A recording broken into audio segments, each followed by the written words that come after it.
A drone you must always keep in sight is useful. A drone that can fly safely beyond your sight is transformative.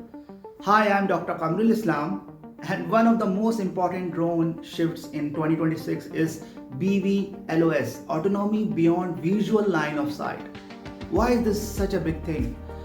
Because many of the missions people actually want from drones only because scalable when the aircraft can go further than the pilot can physically watch. Power line inspection, pipeline patrol, long corridor mapping, emergency support, medical logistics, wide area monitoring.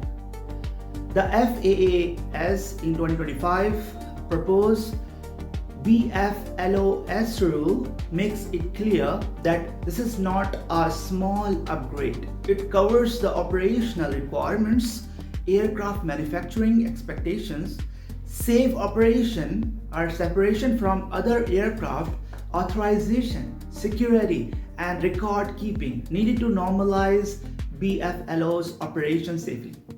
That means BVLOs is not just fly matter, it's a whole new autonomy problem.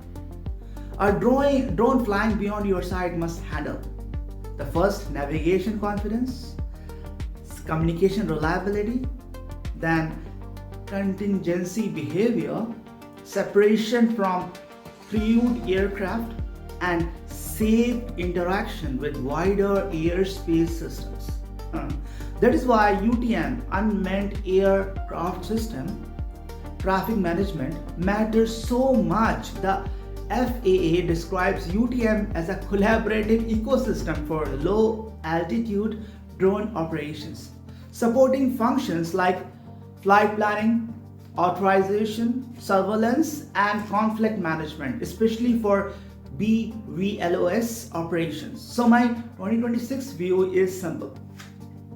The future of drone autonomy is not only better motion planning, it is airspace aware autonomy. The team that wins will not be the ones with longer range specs on paper. This will be the ones that combine safe BVLOS operations, traffic coordinations, and reliable fallback behavior into one real system.